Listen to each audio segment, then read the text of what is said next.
These are my crack. Hello everybody, welcome to another edition of BigAl Rants. As always, I'm BigAl, and for this edition, for absolutely no reason, because that is the best reason, I'm going to wear a funny hat. Yes, because nothing screams, please take me seriously while talking about a serious topic like wearing a fucking hat like this. But today we are going to very briefly talk about the recent happenings with the state North Carolina. Oh boy. Batting 1,000 this state is. Okay, so they want to criminalize abortion. They have voted against gay marriage, making it illegal. And yet, you can still marry your cousin. Just not your gay cousin. And now, a pastor by the name of Charles Worley, I'm assuming that's how you pronounce his name, like Whirly Ball, has been videotaped making a horrible rant against homosexuals. And unfortunately, this is going to be in the style of a cutaway commentary. I'm sorry, folks, you thought those were dead. I'm bringing it back one last time just for this video. But before I go into that video, I think it's worth noting my official stance on homosexuality and gay marriage. I really have no strong stance for or against gay marriage. Why? Because I'm not gay. And the only way it would affect me is if I was. Hence, why I don't vote on it. Because it has nothing to do with me. The only reason why you'd be worried about gay marriage affecting your personal life is if you yourself were gay. And if you were gay, it would be a great thing. Because now you get to get married. You have the chance to get married without being thrown in fucking jail for it. And I just find it really funny that I better put these away before I knock them over and get juice all over my keyboard. And I find it funny that time and time again, opponents against gay marriage always quote the Bible, usually Leviticus. It's usually Leviticus, that a man must not lie with another man because it is a sin. And yet, not even a couple books later, it condemns things like tattoos, which is funny when you see people with Bible quotes tattooed on their arms and shit, because Leviticus forbids that. Not to mention, you can't touch the skin of a dead pig, you can't eat shellfish, you can't wear mixed fabrics, you can't grow two different crops in the same area. It's just crazy. Like, and when you bring any of that up, they'll accuse you of cherry picking. Oh, you're just cherry picking to make us look bad because that doesn't matter anymore because that's in the Old Testament. Well, why are you using the fucking quote about man lying with man to use it if everything else is, irrelevant because it's in the Old Testament? If it's against the old, if everything in the Old Testament is irrelevant today, by your own admission, then why do you keep using it to attack gay people? Because if you're going to use the Bible to attack gay people, then you're going to have to use the Bible to attack people who wear tattoos, to attack people who work on Sunday, to attack people who eat fish, to attack people who kill and skin a dead pig or play football because you're touching the skin of a dead pig.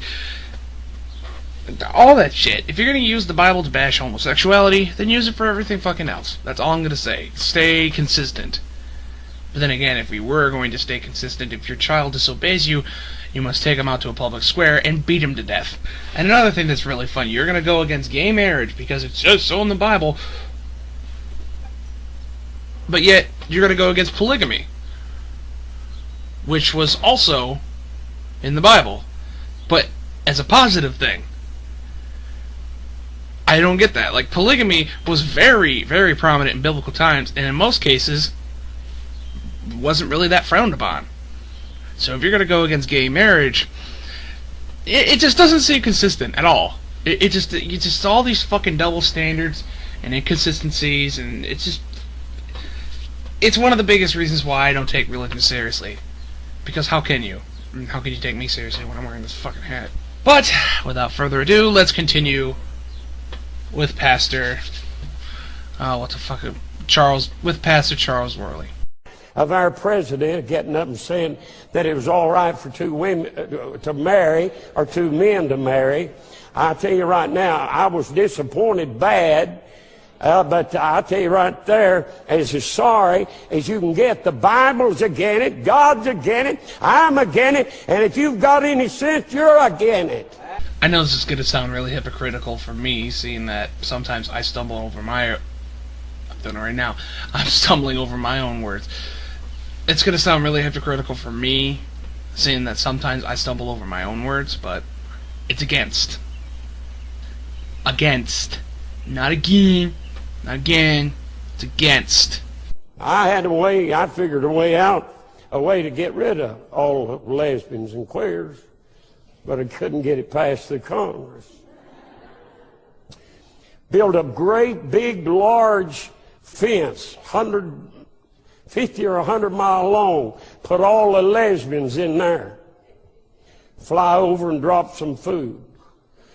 Do the same thing with the queers and the homosexuals, and have that fence electrified till they can't get out. Feed them, and you know what? In a few years they'll die out. Do you know why? They can't reproduce. So in case it wasn't painfully obvious before, this sick fuck cretin of a man wants to take all the gay people, lesbians and homosexuals. Well, technically, wouldn't they be the same thing? Anyway, take everyone that's gay in America, round them up, throw them in an electrified pen, and watch as they die out, and feed them every once in a while, and basically treat them like farm animals because they're different, because they have a different sexual preference than most people, because they're a minority. And yet, this fucker has a tax-exempt status. This man is basically preaching a hate crime. He's advocating a hate crime. He's advocating I guess what you would call a gay holocaust, which already happened way back when. But, it's sick. It's absolutely fucking sick. And the fact that people look up to assholes like this guy, it makes me even sicker. In his own words, it makes me puking sick. Well, it makes me puking sick that people regard you as an authority figure. Hey, I tell you right now, somebody said, who you gonna vote for? I ain't gonna vote for a baby killer and a homosexual lover. Which I guess is another word for nigger. But no, seriously, guess what? Now you are no longer a tax-exempt religious organization. You have made a very strong political point. You are encouraging others to make that same political point. Guess what? You are now a political party. You are a political organization, and as such, you don't deserve your tax-exempt status. At all. Because not only are you making it a point to advocate for hate crime, but you are also making it a point to advocate voting against somebody, and why everyone that you know should vote against that person. And as such, you are no longer just a simple church. You are no longer a simple religious organization. You are now a political party. Now, the funny thing is, after this footage was leaked on the internet, which is fucking everywhere now, some people came to his defense. And before CNN had an interview with that one woman who came with the defense of the pastor, I knew exactly what was going to happen. I knew exactly what was going to be said. They were going to take the part where he said, I want to round up all the gays behind an electric fence and have them die out, and they were going to defend him by saying, well, he didn't mean that literally. He doesn't really want to throw them behind a fence and have them starve to death and die out and no longer reproduce. He doesn't really mean that. Just like that one pastor who was like, if your kid starts acting gay, punch him in the face, slap their hands, beat the shit out of them. Oh, I didn't really mean that. I mean it as a figure of speech. And sure enough, guess what fucking happened? CNN interviewed a woman who goes to that church, and like clockwork, she said he didn't mean to say it literally. He didn't mean it literally. Let's watch. So, Stacey, I know you're a defender of Pastor Worley, and I appreciate you coming on the program. Do you agree with his statements that he said on the pulpit that gays and lesbians should be put behind electrified fences until they die out? I believe that was taken. I mean, yes, he said that, but of course he would never want that to be done. Of course, people are going to take it and make it their own way and make it into what they want to, but I agree with what the sermon was and what it was about. Twisted and turned out of context. That's what she's claiming is happening here. That his words are twisted and being twisted and turned out of context. You know, you could do that with a lot of things. You can take whatever anybody says, even if it's not direct or blunt, and you can warp it around and make it say something that they didn't say. But he clearly fucking said, I want to take the gays, all the gays, put them behind an electric fence, and watch as they die out. He said that behind the pulpit of his own church. In full context. And you're going to say, oh no, he didn't really mean it like that, you fucking stupid bitch. Actually, you know what? I'm just going to let the majority of this clip play, because the stupidity speaks for itself. And you can just see the look of dumbfoundment on Anderson Cooper's face as this talking sack of flesh is, well, talking. But you're saying he doesn't want it done, but he said he wanted it done he said it from the pulpit. Why do you interpret that's not what he wants? Let's see. Okay, let me try to say it a different way.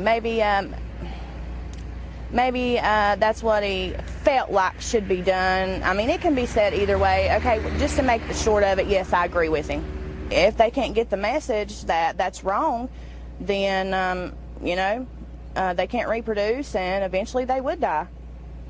So you believe only that gay people are only born of other gay people?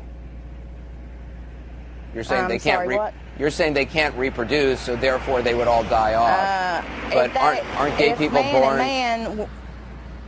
Gay people get born to straight parents all the time, no? No, that's not what I meant. If man and man were in the same fence and women were in the same fence, they can't reproduce together. That's what I mean. Right, but that wouldn't eliminate all gay people. There would be more gay people born outside the fence to straight people, wouldn't there? Exactly, but we were meaning the ones in there. See, it's all taken out of context and twisted. The main point is always the same. So what is it about gay people that are worse than adulterers, who Leviticus points out, and people who curse their mothers and fathers, who should be put to death, and promiscuous girls who can be put to death in Deuteronomy? What makes gay people worse than those people? From the Bible, there's no difference, but that is what he was talking about. So you believe adulterers should be put to death because that's in the Bible? Like you said, like it was said, just not really would ever happen. But yeah, okay, I'm not gonna, keep answering the same question over and over. Yes. So does it seem Christian to you, though, to talk about putting people behind electrified fences and watching them die? Because I've talked to a number of pastors in the last couple of days who say that just doesn't sound Christian. That just doesn't sound like the message of love that they hear in the Bible. People keep, once again, harping on the electric fence, this and that. Because he literally said he wants to do that. You stupid mouth-breathing bitch. And did you notice that when Anderson Cooper brought up adulterers and temptress and prostitutes and all that, she just like, well, yeah, it's in the Bible, but, gays. But that's not the best part. This is the best part. Do you understand why some people might be concerned? I mean, if some people were talking about putting Jews behind electrified fences, I imagine that would be of concern to you. Well, it's not. Here we go again. Nobody's going to put them behind an electric fence. Well, actually, that has happened. It's called the Holocaust. It is the icing on the cake. And in case anyone has any doubts on what this pastor said or whether or not he actually meant it, I think this final clip cements my beliefs.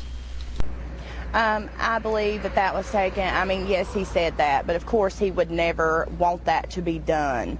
You said, did you mean to say that? You better believe I did. And with that, I rest my case. This has been Big Al. Over. And out.